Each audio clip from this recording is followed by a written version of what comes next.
जय हिंद मेरे प्यारे विद्यार्थियों, आरके कॉम्पिटेटिव क्लासेस में फिर से धमाकेदार स्वागत है। सुपर 30 मैथ का नया धमाका, अगला धमाका लाया हूं। एक एक मैथ को दौड़ा दौड़ा के मारेंगे, एक एक मैथ महत्वपूर्ण है।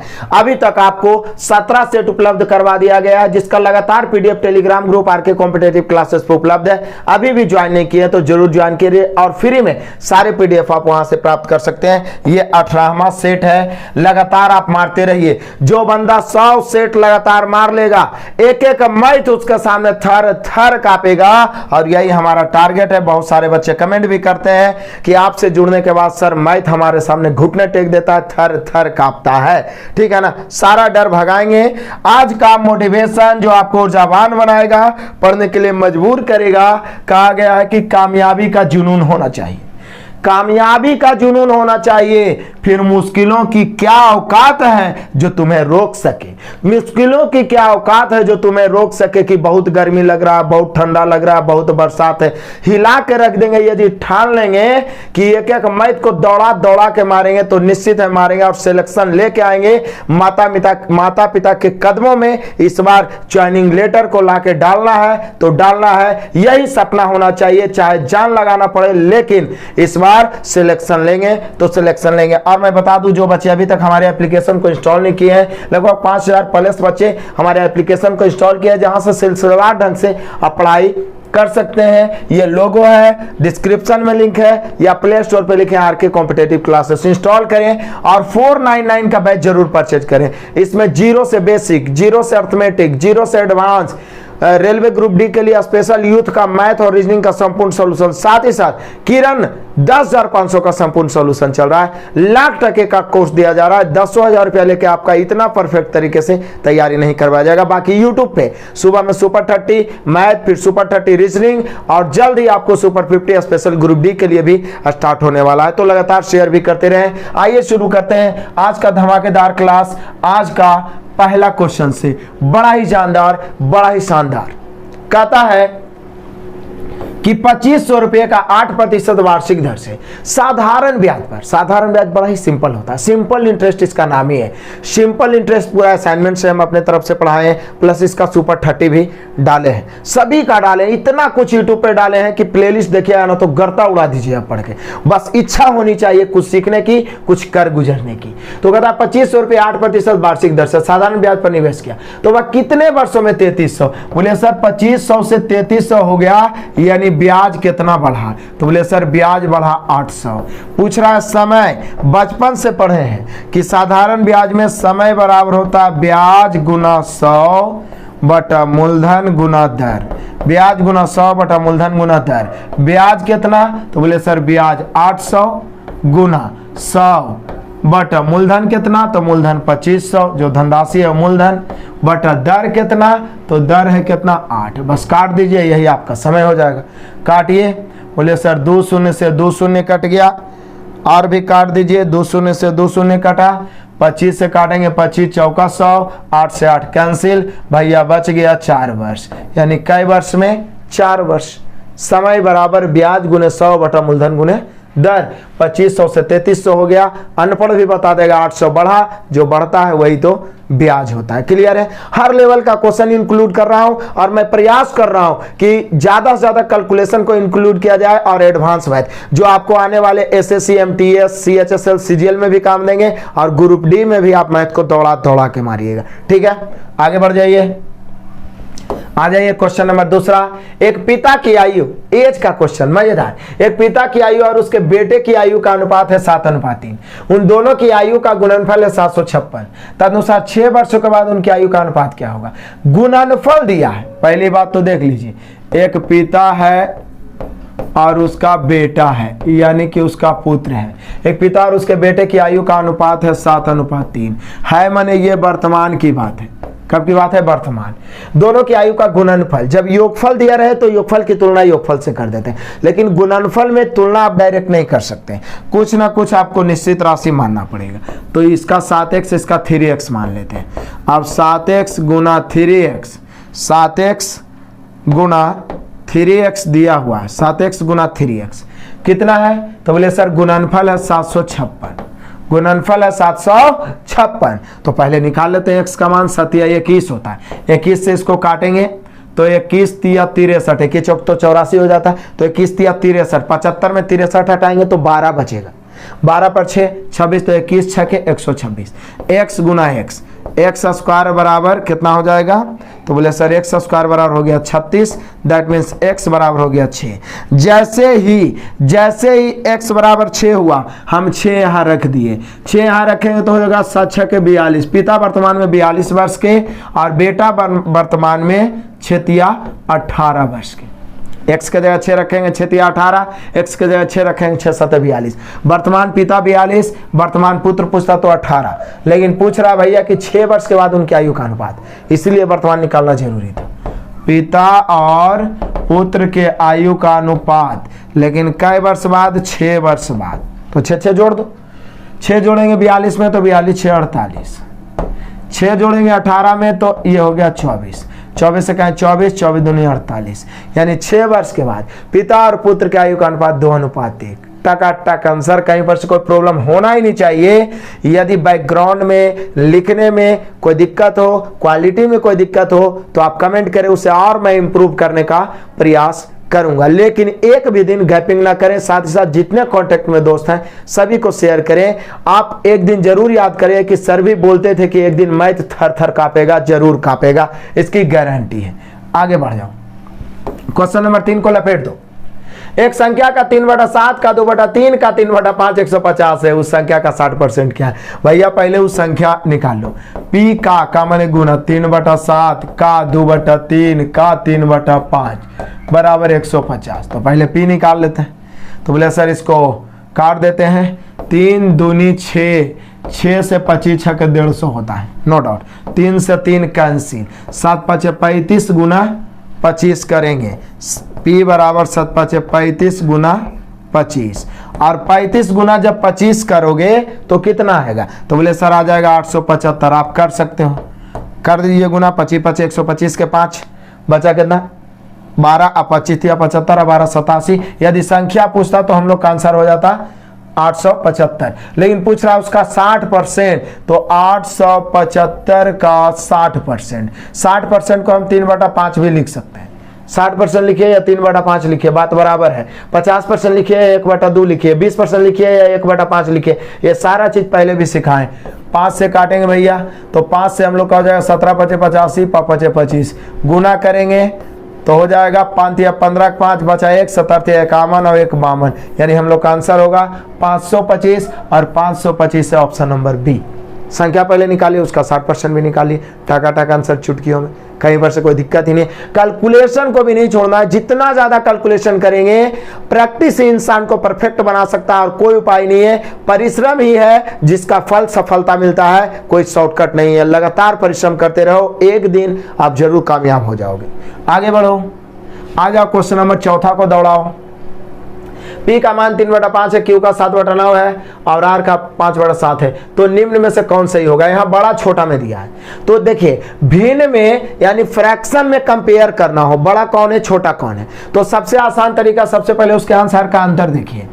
2 का अंतर, 2 का अंतर, 2 का अंतर। जैसे ही अंतर समान हो गया तो सोने पर सुहागा है। क्या अंतर समान है तो जिसका अंश बड़ा है वो बड़ा, जिसका अंश छोटा है छोटा। तो यहाँ सबसे बड़ा कौन होगा? तो ये वाला हो गया 7/9, फिर है 5/7, फिर है 3/, यानी कि P से बड़ा कौन है? Q नहीं, P से बड़ा है R। P से बड़ा कौन है? R। P से बड़ा है R और R से बड़ा है Q, यही हम लोग का आंसर होगा। P से बड़ा R, R से बड़ा Q, यानी हम लोग का आंसर हो जाएगा ऑप्शन नंबर ए। देखिए ना, सब का अंश और हर का अंतर सेम है, तो सबसे बड़ा हो गया कौन? Q, और सबसे छोटा P हो गया। P से बड़ा हो गया R, R से बड़ा हो गया Q। बोले सर अंतर सेम नहीं रहेगा तो पहले भी बताएं कि तिरछा गुना करें। 9 तिया 27, 7 5 35, ई छोटा ही बड़ा, 7 या 21, 5 5 25, इससे बड़ा वो है, उससे बड़ा ही हो गया। क्लियर? ऐसे भी छाट सकते हैं। बाकी मैं आपसे वादा किया हूं बहुत जल्द कंटेंट की मैं कंटेंट में छाट रहा हूं ताकि आपको 50-50 क्वेश्चन करके थ्योरेटिकल पहले बेसिक कंप्लीट करने में 1 सप्ताह लग जाए, कोई दिक्कत नहीं, लेकिन कैलकुलेशन का बादशाह बनाएंगे ग्रुप डी से पहले आप सभी को, ये वादा है। बस आप सभी का सहयोग होना चाहिए, अधिक से अधिक शेयर करें, जितना ज्यादा बच्चे जुड़ेंगे हम मजबूर हो जाएंगे आपको अधिक से अधिक कंटेंट देने के लिए, ये आपके हाथ में। आगे बढ़िए, यहाँ पे हम लोग का आंसर हुआ option number A. Question number 5 आइए। एक फैक्ट्री में 100 कामगारों की औसत आयु 36.5 है, उनमें पुरुषों की औसत आयु 45 और स्त्रियों की 28। बोलिए कि सर कमाल हो गया, एलिगेशन लगेगा, क्योंकि पूरे का दिया हुआ और पुरुष स्त्री अलग अलग, दो अलग अलग समूह रहे और एक पूरे मिला के दे रहे हैं, एलिगेशन लगता है। स्पेशल 10 का दम भी दिए एलिगेशन का। तो बोल रहा है क्या, फैक्ट्री में कार्यरत स्त्रियों की संख्या, तो बोले सर मैन और वोमेन का रेशियो निकालिए ना। पुरुष का औसत है 45, स्त्री का औसत है 28, पूरे का औसत है 36.5। तिरछा घटाएंगे तो इनका संख्या का रेशियो आ जाएगा। तिरछा घटाइए, 36 में से 28 जाएगा कितना, तो बोले सर 8.5। 36 में 45 में 36 जाएगा तो 9, अभी 0.5 और घटना है तो 8.5 भी आ जाएगा। काटिए, पॉइंट से पॉइंट काटिएगा तो हो जाएगा 85 का 85 1:1। अब यहाँ पे बोल रहा है टोटल 100 कामगार है, यहाँ टोटल कितना है, तो बोले सर यहाँ दोनों का रेशियो 1:1 है तो 2 है। पूछ क्या रहा है, तो पूछ रहा है स्त्रियों की संख्या, तो बोले सर स्त्री पुरुष दोनों तो 1:1 की आया है तो 1 से गुना, 50 से 50, यानी स्त्रियों की संख्या भैया 50। ऑप्शन में ला लीजिए ऑप्शन नंबर सी। क्लियर है, आगे बढ़ते हैं। एलिगेशन लगाए, तिरछा घटाए, रेशियो आ गया। Clear, next question. चलिए आ जाइए क्वेश्चन नंबर 6। किस साधारण ब्याज की दर से 400 रुपये धन 4 बरस में 480, तो बोले सर अभी तो बताए थे, उसमें दर था, समय निकाले थे, यहाँ समय है, दर निकालेंगे। 401 धन है जो 480 हो जाता है, तो बढ़ा कितना, तो 80। जो बढ़ता है वो क्या होता है जी, तो ब्याज, तो ब्याज हो गया 80, समय दिया हो 4 वर्ष, मूलधन है 400, तो दर बराबर क्या होता है, तो बोले सर दर बराबर वही होता है ब्याज गुना 100 बटा मूलधन गुना समय। इसको भी कोई मना कर देगा, बताओ। ब्याज कितना 80, 80 गुना 100 बटा मूलधन कितना 400, समय कितना 4 वर्ष। 8 5 40, 5 बार में 5 चौका 20 और 20 25 100, यानी कै प्रतिशत, 5%। दौड़ा दौड़ा के मारेंगे ऑप्शन नंबर ए। क्लियर है, अंत तक देखते तो जाइए क्या मजा आने वाला है। आगे बढ़ाते हैं, आ जाओ क्वेश्चन नंबर 7। साइज 30 मीटर गुने 20 मीटर वाले किसी आयताकार क्षेत्र के एक कोने पर एक गाय एक 14 मीटर लंबी रस्सी से बांधी है, उस क्षेत्र जिसमें वह घास चर सकती है। बोले सर क्या कमाल करते हैं, देखिए इस प्रकार से एक आयत है, इसकी लंबाई 30 मीटर है, चौड़ाई 20 मीटर है। समझिएगा, एकदम बारीकी से समझिएगा। अब क्या कह रहा है, एक गाय 14 मीटर लंबी रस्सी से बांधी है एक कोने पर। मान लिया जाए इस कोने पर एक गाय है जो कितना मीटर रस्सी से बांधी है, 14 मीटर रस्सी से बांधी है। क्या मीटर रस्सी से, 14 मीटर रस्सी से। तो निश्चित है कि इस प्रकार से ये 14 मीटर घूम घूम के चरेगी। ठीक है, ये 14 मीटर घूम घूम के चरेगी गाय, तो निश्चित है ये वाला भाग का इतना भाग चर जाएगी। तो बोल रहा है क्या, उस क्षेत्र जिसमें वह गाय घास चर सकती है, घास चर सकती है का क्षेत्रफल निकालें, जहां पाई बराबर 22/7। तब बोलिए कि सर बड़ा ही सिंपल है, ये कितना हो गया, 14 हो गया। 14 हो गया क्या, त्रिज्या, त्रिज्या हो गया भैया 14। अब हम लोग से निकालना है ये वाला भाग, तो बोले सर आयताकार है तो ये 90 है, चूंकि ये वाला खेत है, यही बोल रहा है जी कि साइज 30-20 मीटर वाले किसी आयताकार क्षेत्र के एक कोने पर एक गाय एक 14 मीटर लंबी रस्सी से बांधिए उस क्षेत्र में, इस क्षेत्र में वह घास चर सकती है का क्षेत्रफल। तो ऐसे तो ये पूरा ही चारों तरफ घूम सकती है, लेकिन इस भाग का यदि घास चरना हो तो ये हो गया त्रिज्यखंड। और त्रिज्यखंड का क्षेत्रफल क्या होता है, तो बोले सर θ/360 गुना पाई r स्क्वायर, नो डॉट। तो कर दीजिए, थीटा कितना है 90, 90/360 गुना पाई का मान 22/7 गुना 14 गुना 14। आप काटिए, और इसका आंसर कमेंट कर डालिए। देखते हैं कौन कौन बच्चा एक्टिव होकर पढ़ता है। कॉपी पेन लेके जरूर बैठना है आपको। जो भी कैलकुलेशन छोड़े वो तो करना ही है, साथ में जो मैथ बता रहे हैं आप भी करते चले तो आपका कॉन्फिडेंस हाई हो जाएगा। कॉन्फिडेंस बढ़ाना है, लगातार पढ़ो। मैं पूरा प्रयास करता हूं कि आपका एक सेकंड भी बर्बाद ना हो, सिर्फ बीच में मोटिवेट करने का प्रयास करता हूं, क्योंकि आपका समय अनमोल है और आपकी सफलता ही हमारा संकल्प है। तो यहाँ पे आंसर आपको कमेंट करना है। नेक्स्ट क्वेश्चन आइए, क्वेश्चन नंबर 8 आइए। यदि किसी आयत की लंबाई तथा चौड़ाई में से प्रत्येक में 50% की वृद्धि तो क्षेत्रफल में, बोले सर ये भी क्वेश्चन में क्वेश्चन है। क्षेत्रफल होता है लंबाई गुने चौड़ाई।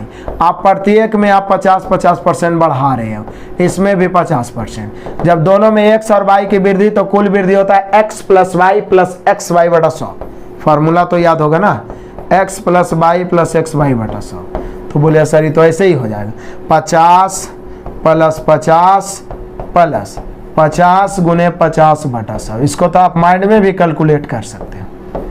50 50 100 अपा 25, यानी भैया हो गया 125%। यानी कि जब लंबाई चौड़ाई दोनों में 50-50 बढ़ाएंगे तो क्षेत्रफल में 25% 125% की वृद्धि। ऑप्शन नंबर ए क्लियर है।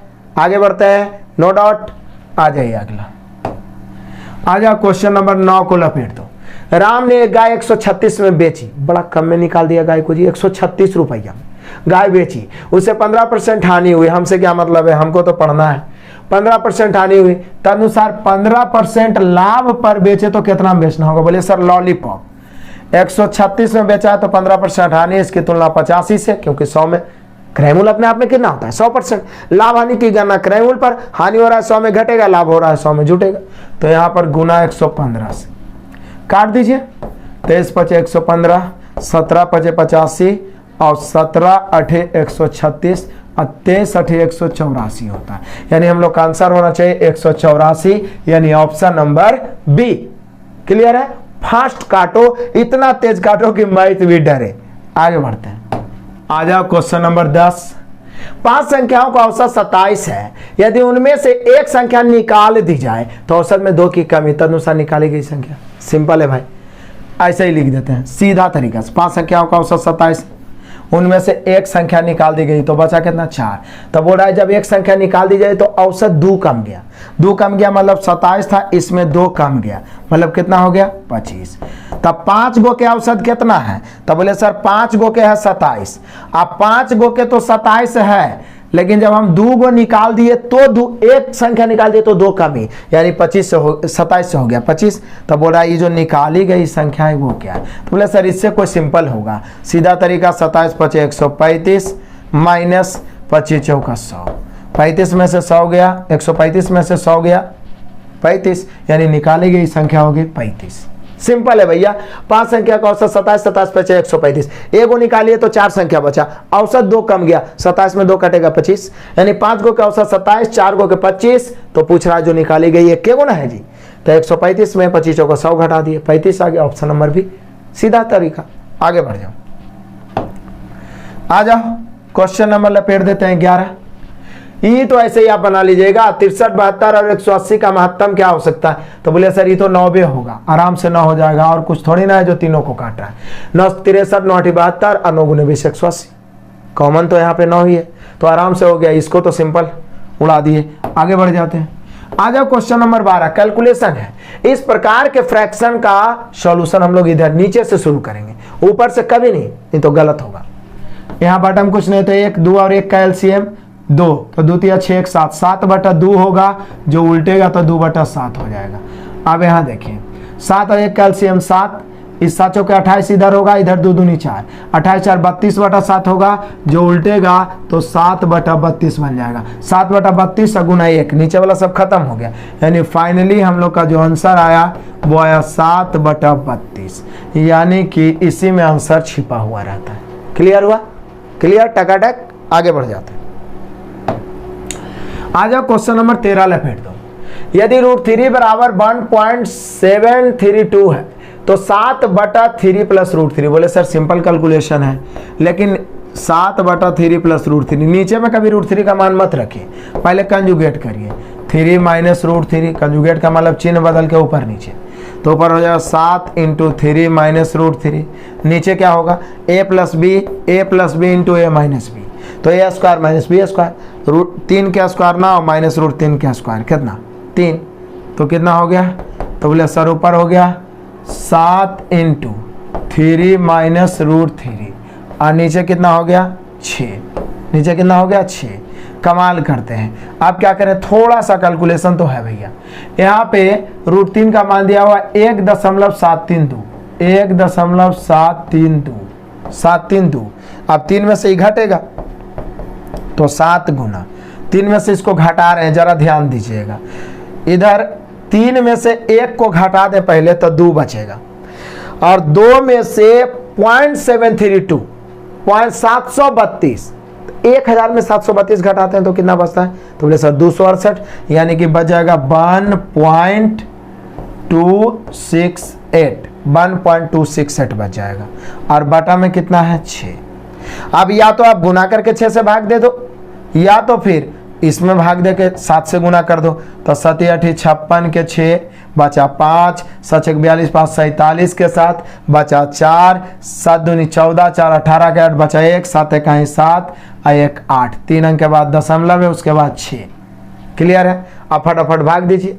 2 से तो ऐसे ही कट रहा है, पहले 6 से ही काटते चलो आराम से। 6 का 6 बचा, 8 में 6 कट गया, 2 बचा तो 28, तो 6 चौका 24 बच गया 4 तो 47, तो 6 7 42 बच गया कितना, 6 7 42 बच गया 5, तो 6 9 54, 6 9 54।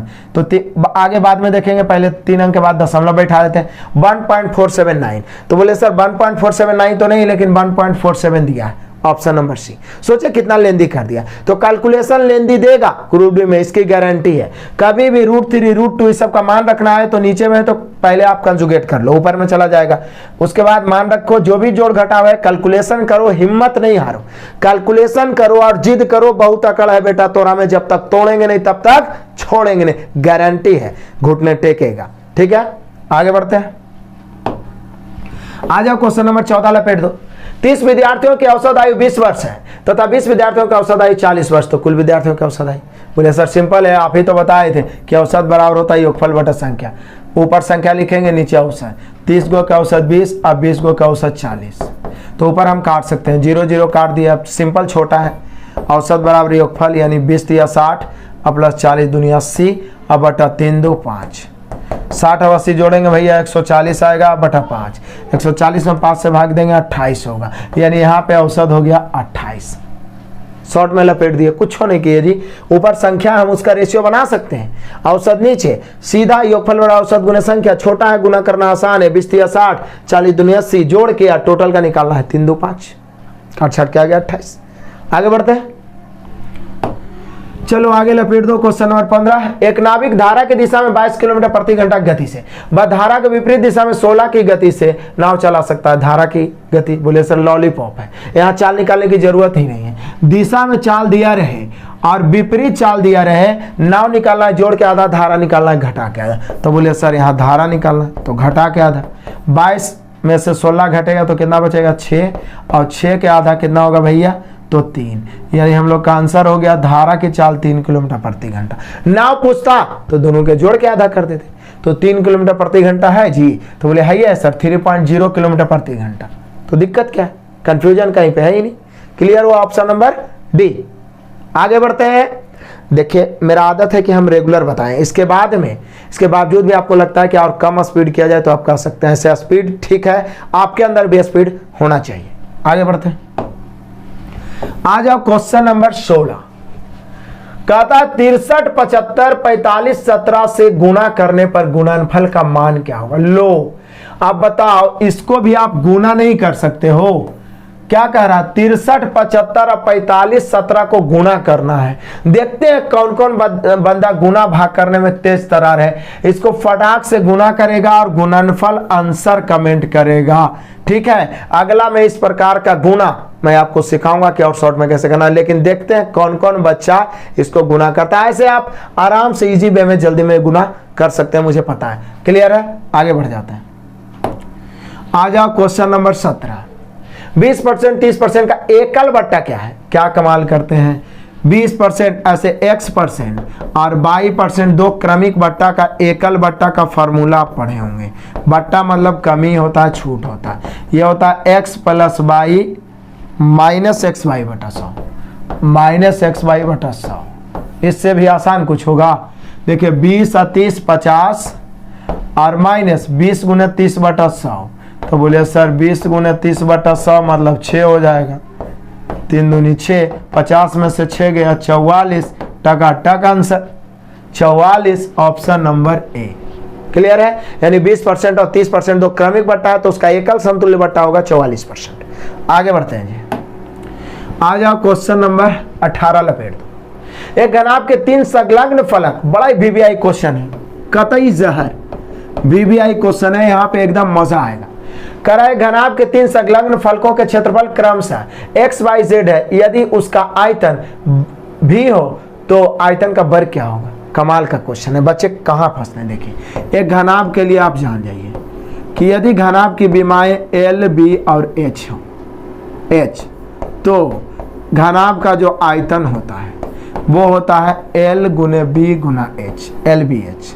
लेकिन यदि घनाभ में कितने फलक होते हैं? 6 फलक होते हैं, जिसमें 2 अपोजिट फलक समान ही होता है। तो यहाँ पर एक पॉइंट लिख रहा हूँ, इसको नोट आउट करिएगा। कहता है यदि घनाभ के 3 विभिन्न फलक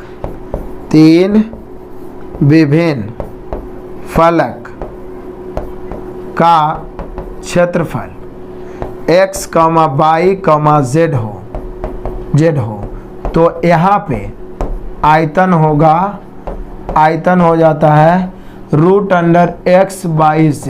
ये ध्यान रखना है, ये आपको परेशान करता है एग्जाम में, ठीक है ना। ध्यान रखना है, ये आपको परेशान कर सकता है। हम सब तो सीधे जानते हैं LBH, लेकिन लंबाई चौड़ाई ऊंचाई ना देके वो 3 को सतह के क्षेत्रफल दे देगा और पूछ देगा आपसे कि आयतन बता। तो यदि लंबाई चौड़ाई और ऊंचाई दिया हुआ हो और आयतन आपसे पूछ रहा है, लंबाई चौड़ाई ऊंचाई दिया और आयतन पूछ रहा है, तो सीधे होगा लंबाई गुने चौड़ाई गुने ऊंचाई।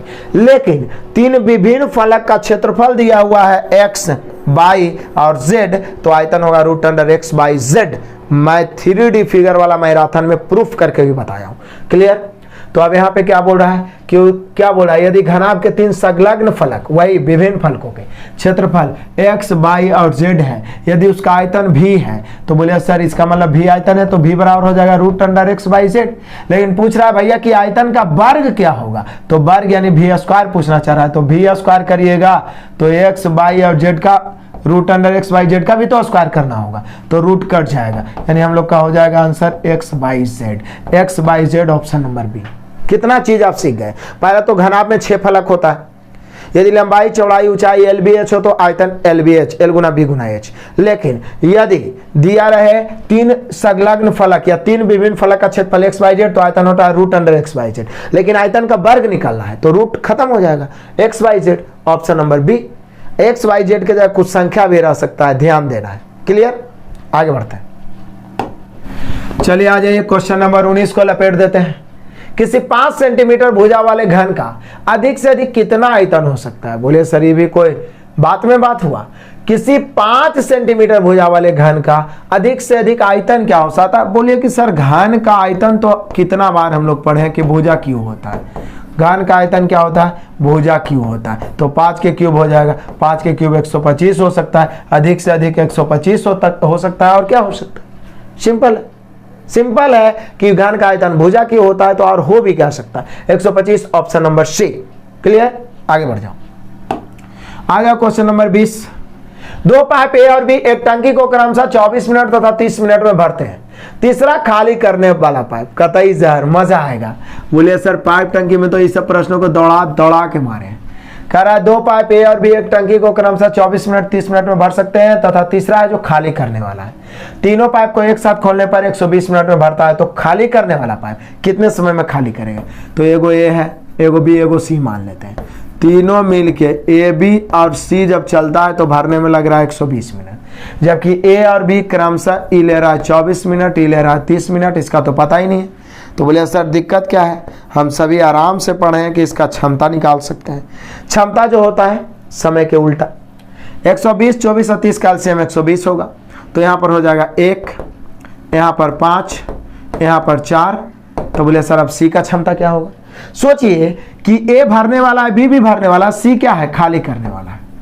खाली करने वाला की क्षमता ऋणात्मक होता है। ये मैंने आपको बताया, सुपर 30 भी बताए हैं इसका, और इसके अलावा सुपर 20 भी बताएं। इसके अलावा पूरा पाइप टंकी मैंने अपने असाइनमेंट से पढ़ाया है। हालांकि एक टाइप बचा हुआ है 66 क्वेश्चन, उसको एक मतलब कि 1-2 दिन के अंदर उसको मैं 66 क्वेश्चन को करवा दूंगा। फिर आपसे किसी भी एग्जाम में पाइप टंकी का क्वेश्चन नहीं छूटेगा, कितना जटिल रहे।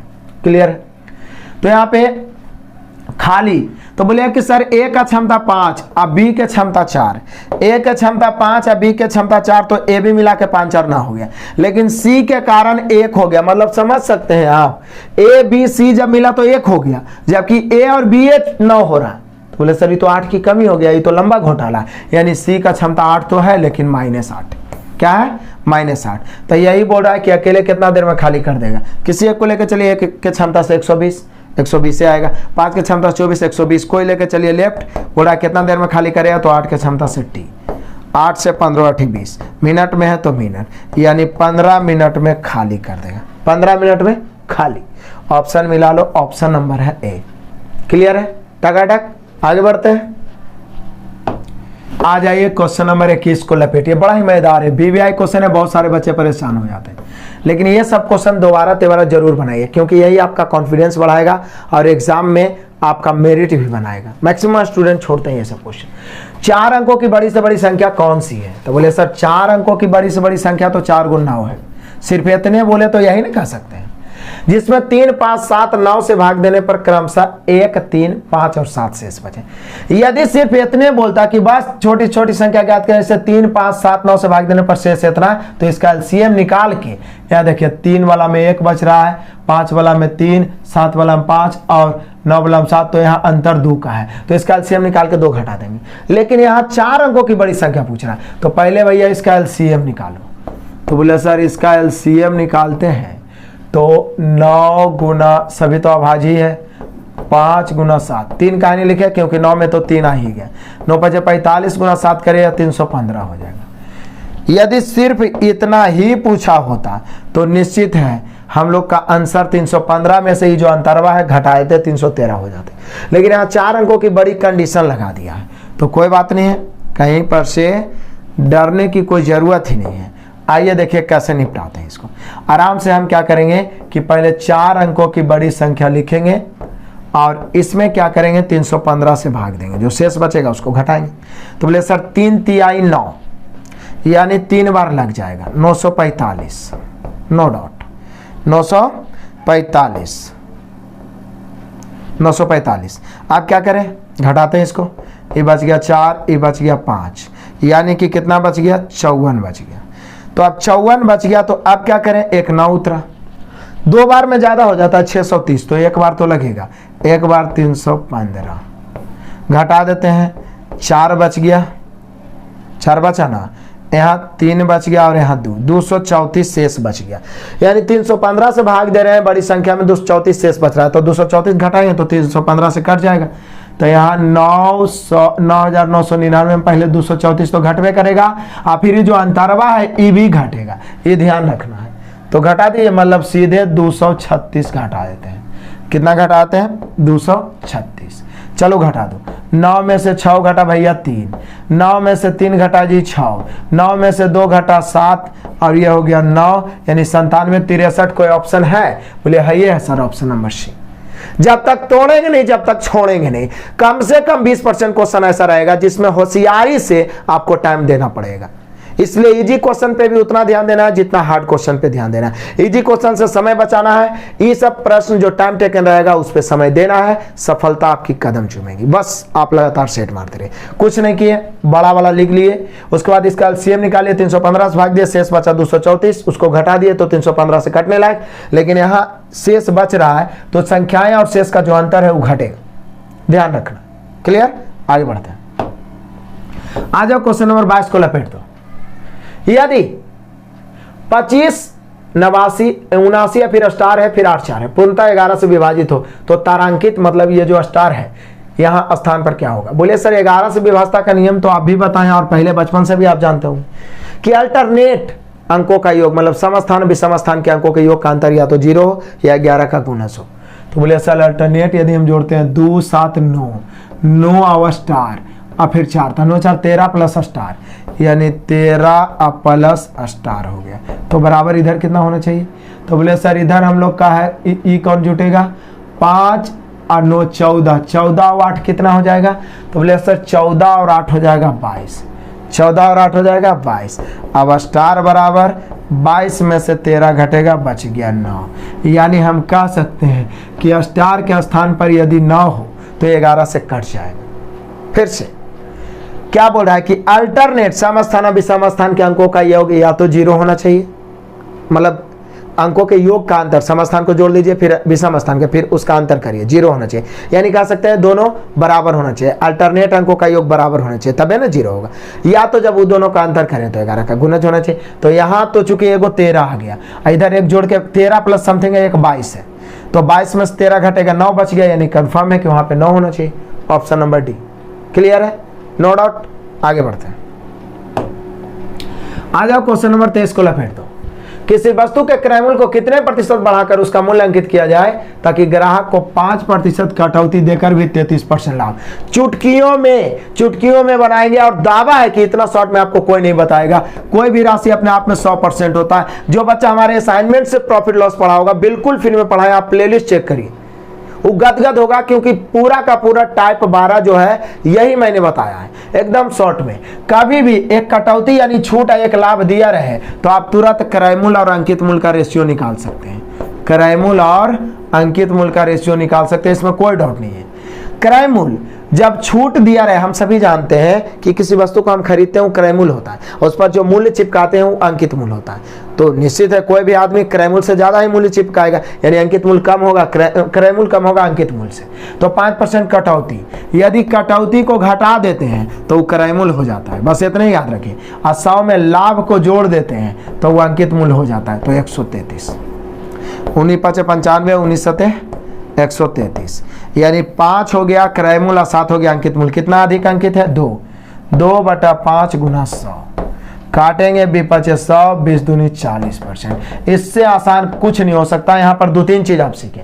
पहला तो पूछ देगा आपसे अंकित मूल्य क्रय मूल्य का रेशियो, तो बोलिए कि सर आप तो यही बताए कि कोई भी राशि 100%, छूट को घटा दो भैया क्रय मूल्य, तो छूट है 5% तो 95 क्रय मूल्य, और लाभ को जोड़ दो अंकित मूल्य, लाभ है 33%, हो गया 133, काट छाट के 5:7। यदि क्रय मूल्य अंकित मूल्य का रेशियो पूछता तो 5:7।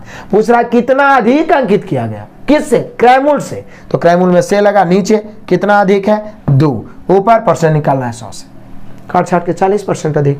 ऑप्शन मिला लो, ऑप्शन नंबर ए। क्लियर है, नो डाउट। आगे बढ़ते हैं, आ जाओ क्वेश्चन नंबर 24। एक कर्मचारी के वेतन में हर वर्ष जुलाई के महीने में 10% की वृद्धि होती है। जुलाई में, यदि मई 2000 में उसका वेतन, मई 2000 में उसका वेतन है कितना? 15,000, तो पूछ रहा है क्या कि अक्टूबर 2001 में, तब बोलिए सर मई 2000 में है तो 2000 वाला अभी जुलाई बचे रहा है, तो जुलाई 2000 में बढ़ेगा 10%। फिर अक्टूबर 2001 पूछ रहा है, तो निश्चित है कि फिर 10%, चूंकि अक्टूबर आने का मतलब जुलाई भी पार करिए जाएगा, यानी 2 बार बढ़ेगा। तो 15,000 पहला कै परसेंट बढ़ा? 10%, 110/100, और फिर अगला जुलाई में 10%, 110/100। भैया इसको कैलकुलेशन करो और आंसर कमेंट करो, देखते हैं कौन कौन करता है। सुनना तो लगभग कटिए जाएगा, 2 शून्य 2 शून्य और 2 शून्य 2 शून्य। अब आपके हाथ में 11 × 11 121, इधर 15 से गुना करके एगो 0 बैठा दीजिए। आंसर आपको जरूर कमेंट करना चाहिए, ठीक है? आंसर कमेंट करिए तब मजा आएगा। आगे बढ़िए, आ जाओ क्वेश्चन नंबर 25। किसी कक्षा के 72% छात्रों ने जीव विज्ञान, कमाल का क्वेश्चन है, मजा आ जाएगा। हूबहू सेम क्वेश्चन मैंने अपने असाइनमेंट परसेंटेज का जो असाइनमेंट करवाया उसका टाइप 10 में 20 गो वेन डायग्राम संबंधित बताया, कॉन्सेप्चुअल, यहां भी मैं बताता हूं। हूबहू सेम क्वेश्चन है। 72% छात्रों ने जीव विज्ञान लिया और 44% छात्रों ने गणित। यदि प्रत्येक छात्र ने जीव विज्ञान तथा गणित लिया हो, मतलब जैसे ही बोल दिया कि प्रत्येक छात्र ने जीव विज्ञान गणित लिया हो या चाय कॉफी अवश्य पीता हो, तो डायग्राम 100% का बनेगा। तो 40 ने दोनों लिए हो, 40 निश्चित राशि है, तो कक्षा में कुल कितनी संख्या थी? तुरंत डायग्राम बनाओ। ये हो गया भैया कितना? ये हो गया बायोलॉजी, और ये हो गया मैथ। बायोलॉजी वाले कै परसेंट है, तो बोल रहा है 72%। मैथ वाले कै परसेंट है, 44%। बोल रहा है प्रत्येक विद्यार्थी कुछ ना कुछ लिया है, यही तो बोल रहा है। प्रत्येक छात्र, यदि बोलता कि 10% छात्र दोनों में से कोई विषय नहीं चुना है तो 90 का डायग्राम बनता। प्रत्येक छात्र कुछ ना कुछ चुना यानी 100% डायग्राम बनेगा, यानी पूरा 100। अब मजा आएगा। सोचिए, ई वाला गोला दर्शा रहा है बायोलॉजी वाला की 72, पूरा 100 में ही 72, तो ये वाला भाग 28 होगा, नो डाउट। ठीक है, अब देखिए, अब ये पूरा गोला 44 दर्शा रहा है मैथ वाला, जिसमें ये 28 है तो ये 16 होगा, कोई नहीं मना कर सकता है। अब ये पूरा 44 है, ये वाला गोला 44 था, 100 में ये वाला भाग 44, तो ये 56 होगा। अब आप मिला के देख लीजिए, मजा आ जाएगा। देखिए, ये पूरा गोला 72, देखते हैं जोड़ के, 56 और 16 जोड़िए 72 हो जाएगा, और 16 28 जोड़िए 44, सेटिस्फाइड होगा। 56 16 72 और 28 100, सेटिस्फाइड हो गए। डायग्राम में, वेन डायग्राम में सबसे पहले केवल बायोलॉजी दोनों और केवल मैथ, यही रेशियो तो मेन होता है, यही निकालना होता है। अब आराम से तुलना गुना कर दीजिए। 40 ने दोनों विषय लिए तो कक्षा में छात्रों की संख्या, तो 40 ने दोनों, तो बीच वाला दोनों है, दोनों की तुलना दोनों से। यदि बोलता केवल बायोलॉजी तो 56 से, केवल मैथ तो 28 से, लेकिन पूछ रहा टोटल विद्यार्थी, तो अपने आप में 100%, 100 से काट दीजिए। 8 दूनी 16, 8 5 40, 50 दूनी 100, 50 5 250, यानी टोटल विद्यार्थियों की संख्या 250। क्लियर है ना जी? दौड़ा दौड़ा के मार रहे हैं ना मैथ को? क्लियर है? स्पीड कैसा है जरूर कमेंट करेंगे। तो यहाँ 250 हो गया, ऑप्शन नंबर ए। आगे बढ़े, आ जाओ क्वेश्चन नंबर 26 लपेट दो। यदि एक लंबवृत्तीय बेलन के आयतन और उसके वक्र पृष्ठीय क्षेत्रफल का संख्यात्मक मान बराबर है, कमाल है, कमाल है, तो उसकी त्रिज्या। बोलिए सर, एक लंबवृत्तीय बेलन का आयतन, बेलन का आयतन होता है पाई आर स्क्वायर एच, इसमें बताने की जरूरत नहीं है, और वक्र पृष्ठीय क्षेत्रफल होता है 2 पाई आर एच। ये दोनों आपस में क्या है? बराबर। हम कुछ नहीं किया, सिर्फ फॉर्मूला लिख दिए। ये दोनों आपस में क्या है? बराबर है, तो बराबर कर दिए। तो बोल रहा है उसकी त्रिज्या क्या होगी? आर निकालना है, तो काटिए ना भाई। पाई से पाई कट गया, एगो आर से एगो आर कट गया, एच से एच कट गया, इधर बच गया आर और इधर बच गया 2, यानी 2 एकक या 2 इकाई हो जाएगा त्रिज्या। जब किसी बेलन के आयतन और वक्र पृष्ठ से क्षेत्रफल बराबर हो, तो आयतन का formula pi r square h, वक्र पृष्ठ का 2 पाई आर एच, बराबर कर दिए, सब कट गया, इधर एगो आर बच गया, इधर 2 बच गया, आर का मान 2 हो गया। Option number C. क्लियर? डरना कहां पर है? आगे बढ़ते हैं, मजा तो अब आएगा। अब देखिए 27 में कहता है ABCDEF 2 फीट भुजा वाली समषटभुज है। कमाल करते हैं, ABCDEF समषटभुज बनाते हैं, समषटभुज। ठीक है, कितनी भुजा वाली है? 2 फीट। चलिए 2 फीट भुजा वाली समषटभुज बना दिए। तब पूछ क्या रहा? हम लोग से पूछ रहा है 2 फीट भुजा वाली समषटभुज है, आयत BCEF का क्षेत्रफल क्या होगा? तो पहले A B C D E F, या इधर से ABCD ऐसे भी चल सकता था, ABCDEF। तो हम लोग से पूछ रहा है कि आयत BCEF, समझिए यही तो पूछ रहा है, यही वाला होगा BCEF, इसका क्षेत्रफल क्या होगा? तो बोले सर ई तो कंफर्म है कि इसका चौड़ाई 2 है, लेकिन हमें लंबाई मेनली रूप से मालूम करना है कि इसका लंबाई हो क्या सकता है, क्योंकि यदि लंबाई मालूम कर लिए तो काम हो गया। अब लंबाई हम मालूम करें तो कैसे करें? तो बोलिए सर, यदि इसका केंद्र हम माने, बड़ा ही कमाल का चीज सिखा रहे हैं, समझिएगा। केंद्र माने तो ये समषटभुज जो होता है ना, 6 बराबर भागों में बट जाता है।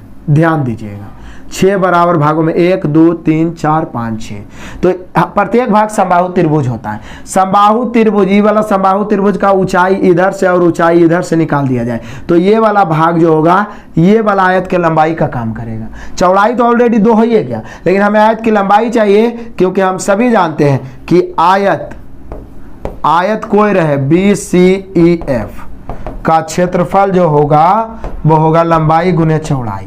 तो भैया चौड़ाई तो हमें 2 मालूम है, लेकिन हमें चाहिए लंबाई, मतलब ये वाला। तो बोले सर निकलेगा कैसे? तो आप ही ना बोले जी कि इस समबाहु त्रिभुज है। कौन त्रिभुज है? समबाहु त्रिभुज। तो समबाहु त्रिभुज में ई 2, तो इहो वाला 2, इहो वाला 2, ये भी 2, ये भी 2, तो ये वाला जो भाग होगा ये ऊंचाई ना होगा, इहो वाला ऊंचाई, यानी हम कह सकते हैं कि यहाँ पर जो लंबाई होगा जो एल होगा, बी तो हो गया, बी कितना हो गया 2, जो एल होगा वो हो जाएगा 2 गुना समबाहु त्रिभुज की ऊंचाई। समबाहु त्रिभुज का ऊंचाई होता है √3/2 गुने भुजा, तो भुजा इसका तो 2 ये है तो 2, ठीक है। 2 गुने मतलब ई वाला ऊंचाई तो 2 ऊंचाई हो गए, काट दीजिए, 2 से 2 कट गया तो हो गया 2√3। तो लंबाई 2√3, चौड़ाई 2, तो क्षेत्रफल लंबाई गुने चौड़ाई 2√3 गुना 2, 2 दूनी 4√3। कमाल हो गया, मजा आ गया कतई से हर क्वेश्चन। कितना मजेदार है, एक बार फिर से समझिए, फिर से आपको समझाते हैं। क्या बोल रहा है, ABCDEF 2 फीट भुजा वाली समषटभुज है, मैंने बना दिया। तो सब भुजा 2-2, ये भी 2, ये भी 2, ये वाला भाग भी 2, ये वाला भाग भी 2, ये 6 वो भुजा 2-2। अब बोल रहा है कि आयत BCEF, तो हम सोचे कि ई वाला चौड़ाई तो 2 है, लेकिन मैंने लंबाई निकाला। अभी लंबाई निकाले तो कैसे, तो हम यहां से मिलाए, तो चूंकि जब बीच में केंद्र हो तो जो समषटभुज होता है वो 6 बराबर समबाहु त्रिभुज में बढ़ता है। तो समबाहु त्रिभुज का ऊंचाई एक बार, आई 2 बार। समबाहु त्रिभुज का ऊंचाई √3/2 गुना भुजा होता है, √3/2 गुना भुजा, और 2 को ऊंचाई है, तो 2 से गुना के काट छाट के 2√3 लंबाई आ गया, चौड़ाई 2 है, ये है लंबाई गुने चौड़ाई 4√3, option number D. No doubt, कमाल का क्वेश्चन था। यही सब क्वेश्चन सीखते जाइए, हर तरह के लेवल का क्वेश्चन मैं आपको लाऊंगा। आइए आ जाइए, क्वेश्चन नंबर 28, ये भी कमाल का क्वेश्चन है। यदि त्रिभुज ABC में कोण A 90 डिग्री है, तो पहले बना लेते हैं। कोण A 90 डिग्री है, समकोण बनेगा, तो यहाँ पर A ले लेते हैं, इसको B ले लेते हैं, इसको C। E क्या है, 90 डिग्री है, बढ़िया बात है। BC A है, BC क्या है, A है, ठीक है। AC B है, AC क्या है, B है, और फिर AC C लिख दिया, यहाँ पर लिखना चाहिए AB। AB, चूंकि देखिए BC A लिया है, AC B, तो वो AB होना चाहिए, उस त्रुटि को सुधार लीजिए। AB क्या है, C है। तो बोल रहा है tan B plus tan C का मान क्या होगा। बोलिए sir, tan B plus tan B plus tan C का मान। बोले सर कमाल करते हैं, tan B मतलब इस एंगल के लिए कह रहा है, tan C मतलब इस एंगल के लिए कह रहा है। जो एंगल है उसका सामने वाला लंब होता है, और चूंकि ये कर्ण है तो ये कर्ण A दिया हुआ है, तो हम यहाँ पर A² बराबर √B² प्लस C² भी लिख सकते हैं। सॉरी, √ नहीं, बल्कि A² बराबर हम लिख सकते हैं सीधा B² प्लस C², क्योंकि लंब स्क्वायर प्लस आधार स्क्वायर बराबर हम कर्ण लिख सकते हैं, इसमें कोई डॉट नहीं होना चाहिए। क्लियर है। अब tan B, तो बोले सर tan बराबर होता है लंब बटा आधार, लेकिन B के लिए लंब होगा B और आधार होगा C।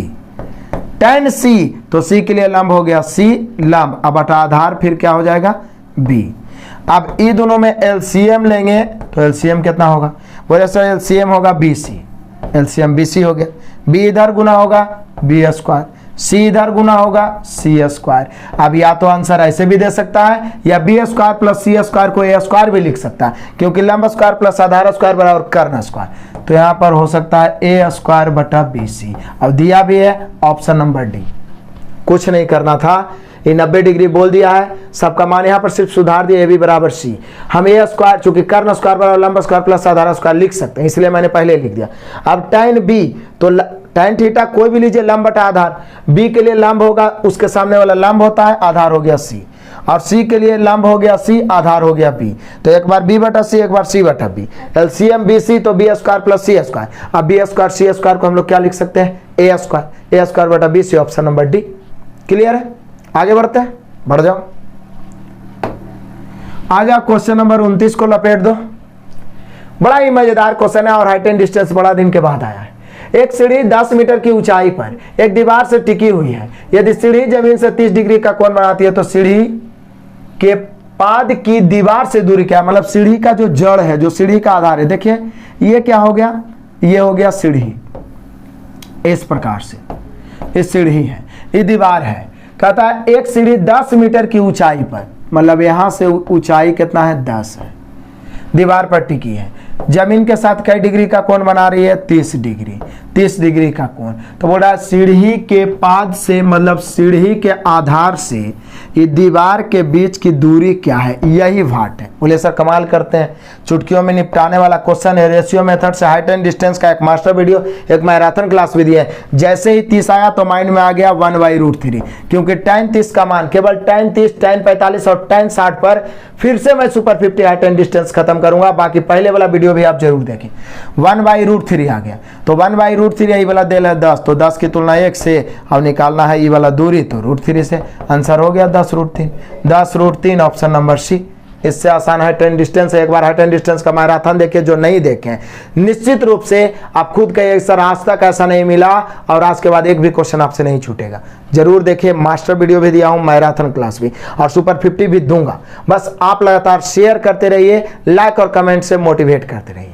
आगे बढ़ते हैं, आ जाइए क्वेश्चन नंबर 30 और आज के इस धमाकेदार क्लास का लास्ट क्वेश्चन। बोले सर कतई जहर, मजा आ गया। जो एडवांस मैथ एप्लीकेशन पे पढ़ रहे होंगे, इस प्रकार के प्रश्नों का सॉल्यूशन मैंने दिया कि सीरीज वाला को कैसे सॉल्यूशन करेंगे, ऐसे यूट्यूब पर भी ये डाला हुआ है। देखिए ना, इनटू में जब भी रहे तो tan या cot, प्लस में जब भी रहता है तो sin स्क्वायर cos स्क्वायर, यही तो दो प्रकार के सीरीज है। जोड़ के 90 हो गया भैया, उसका मान 1। 2367 जोड़ के 90, उसका मान 1। अब बच गया tan 60, इसका मान √3, यानी 1 × 1 × √3, तो मिला के √3। फाइनली हम लोग का आंसर हो गया √3, ऑप्शन नंबर बी। चुटकियों में निपटा दिए। तो आपने देखा 30 महत्वपूर्ण प्रश्नों को दौड़ा दौड़ा के मारे हैं, और स्पीड के साथ और अच्छे लेवल।